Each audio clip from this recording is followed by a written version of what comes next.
साथ खुशी। बता दें कि बिहार चुनाव के बीच आरजेडी के लिए दिल्ली से आई आफत क्या है, ये पूरा मामला, इस पे ज्यादा जानकारी देने के लिए हमारे साथ हैं हल्ला बोल टीवी के संपादक दीपक शर्मा। जिस आफत की आप बात कर रही हैं खुशी, ये आफत सचमुच दिल्ली से आई है, लेकिन यह अदालत से आई आफत है। यह पूरे लालू परिवार के लिए आफत है, क्योंकि 12 गवाह ऐसे सीबीआई ने ढूंढ लिए हैं जो लालू फैमिली, लालू राबड़ी परिवार के खिलाफ गवाही देने के लिए तैयार है। और सीबीआई ने इन जो 12 गवाहों को तलाशा है, ये बिहार चुनाव के बीच ही गवाही देने भी जा सकता है। अब यह पूरा मामला क्या है? यह पूरा मामला आईआरसीटीसी घोटाले का मामला है। आईआरसीटीसी घोटाले में लालू प्रसाद यादव, राबड़ी देवी और तेजस्वी यादव तीनों के खिलाफ चार्ज फ्रेम हो चुका है दिल्ली की अदालत में, और वहां तीनों ने कि पेश होकर कहा कि हम बेगुनाह हैं, ये जो हमारे ऊपर आरोप लगाए गए हैं ये गलत है। लेकिन जज ने क्या कहा? जज विशाल गगोन ने कहा कि यह जो आरोप लगाए गए हैं, यह ऐसा लगता है कि भली भांति लालू प्रसाद यादव इस पूरी प्रक्रिया से अवगत थे और होटलों के ट्रांसफर में उन्होंने प्रभाव का इस्तेमाल किया है। यह जज विशाल गोगने ने कहा है कि फिलहाल लगता है कि लालू प्रसाद यादव पूरी प्रक्रिया से भली भांति अवगत थे और उन्होंने होटलों के ट्रांसफर में अपने प्रभाव का इस्तेमाल किया है। अब इसके बाद चार्ज फ्रेम हो गया। लालू प्रसाद यादव, तेजस्वी यादव और राबड़ी देवी के बीच इधर चुनाव चल रहा होगा और इधर तीनों के बीच गवाही हो रही है। और यह जो मामला है, यह जो केस है, इसे हल्के में नहीं लिया जा सकता है।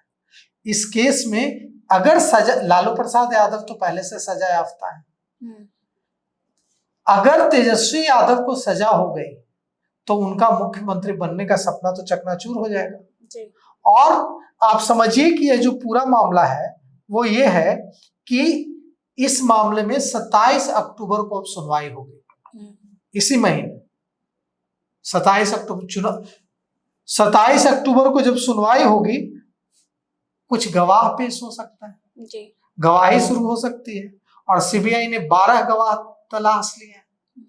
अब सवाल उठता है कि यह जो मामला है, ये जो गवाह है, उनकी गवाही, लालू प्रसाद यादव को पहले से ही चारा घोटाले में सजा याफ्ता है। अब अगर इस मामले में भी सजा हो जाएगी तो उससे उनके राजनीतिक करियर पर तो कोई असर नहीं पड़ेगा, वे तो अब चुनाव लड़ नहीं सकता है।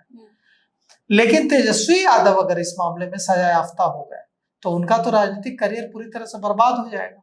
और फिर लालू परिवार में तेज प्रताप यादव तो पहले से अलग किए जा चुके हैं। तो यह जो पूरा मामला है, इसमें 27 अक्टूबर को आईआरसीटीसी घोटाला मामले में सुनवाई होगी। सीबीआई ने इन गवाहों को विशेष सीबीआई अदालत में पेश होने के लिए नोटिस जारी किया है। अब सीबीआई जब किसी गवाह को बुलाती है तो उसके लिए अदालत में पेश होने के लिए कहती है तो सीबीआई नोटिस जारी करती है। तो सीबीआई की ओर से इन गवाहों को विशेष सीबीआई अदालत में पेश होने के लिए नोटिस जारी कर दिया गया है। कोर्ट में 27 अक्टूबर से मुकदमे की सुनवाई, ट्रायल शुरू होगी और सीबीआई चाहती है कि गवाहों के बयान जल्द से जल्द पूरे हो जाए ताकि सबूतों में कोई गड़बड़ी न हो, गवाही का जो प्रक्रिया है उसमें कोई गड़बड़ी न हो।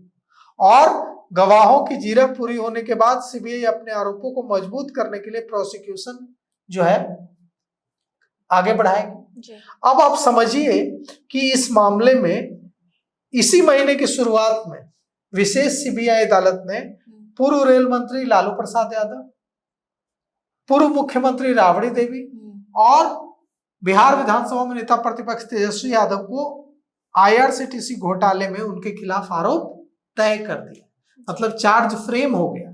चार्ज फ्रेम होना एक बहुत बड़ा झटका है, क्योंकि चार्ज फ्रेम होने का मतलब है कि अदालत ने प्रथम दृष्टया माना कि आपकी संलिप्तता लगती है, तभी चार्ज फ्रेम होगा।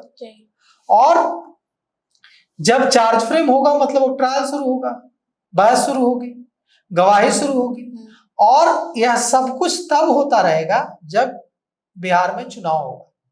मतलब आधी धड़कनें लालू परिवार की बढ़ी रहेगी कि दिल्ली में क्या हो रहा है, विशेष सीबीआई अदालत में क्या हो रहा है।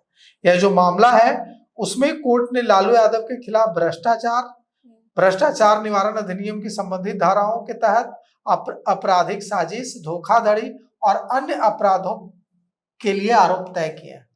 राबड़ी देवी तेजस्वी यादव के खिलाफ साजिश और धोखाधड़ी को लेकर आरोप तय किए गए और आरोप जब तय होने के समय तीनों ने अदालत के सभी आरोपों को नकारते हुए कहा कि हम बेगुनाह हैं।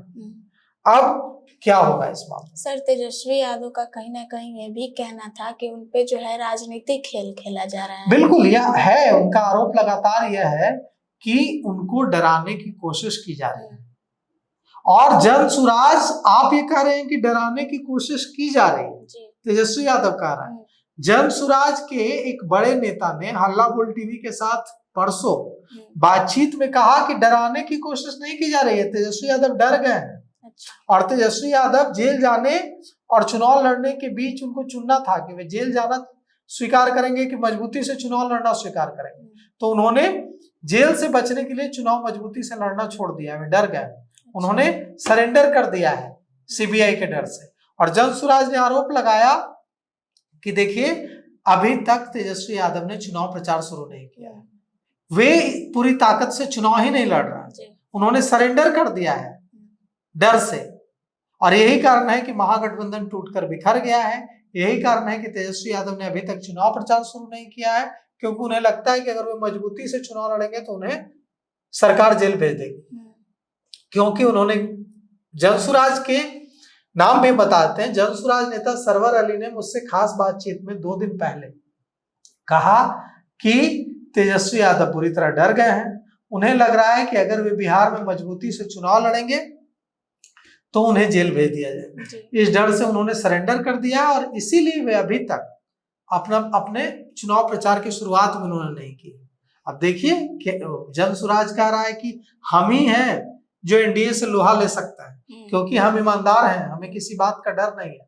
तेजस्वी यादव, लालू प्रसाद यादव के परिवार ने तो कितने सारे भ्रष्टाचार किए हैं, उन्हें हमेशा जेल जाने का खतरा मंडराता रहता है और इसीलिए इन लोगों ने चुनाव से पहले ही सरकार के आगे, सीबीआई, ईडी के आगे सरेंडर कर दिया है। तो अब सवाल यह उठता है कि जनसुराज ने जो आरोप लगाया है कि तेजस्वी यादव ने जेल जाने के डर से सरेंडर कर दिया है, इसमें कितनी सच्चाई है और क्या सचमुच महागठबंधन मजबूती से चुनाव नहीं लड़ रहा है और इस एनडीए के आगे तेजस्वी यादव ने, जो महागठबंधन के अगुवा है, सबसे बड़ी पार्टी के नेता है, नेता प्रतिपक्ष है, उन्होंने क्या सचमुच सरेंडर कर दिया है? इन कई सारे सवालों का जवाब तो पूरे चुनाव के दौरान जो भूमिका होगी, जिस तरह से कितना एग्रेसिव होकर तेजस्वी यादव चुनाव लड़ते हैं, इससे पता चल जाएगा। जी, तो सुना आपने, इन सब को लेकर आपकी क्या राय है वो हमें कमेंट में जरूर बताएं। फिलहाल इस पेशकश में इतना ही। आगे की खबर देखने के लिए बने रहे हल्ला बोल टीवी के साथ। तब तक के लिए धन्यवाद।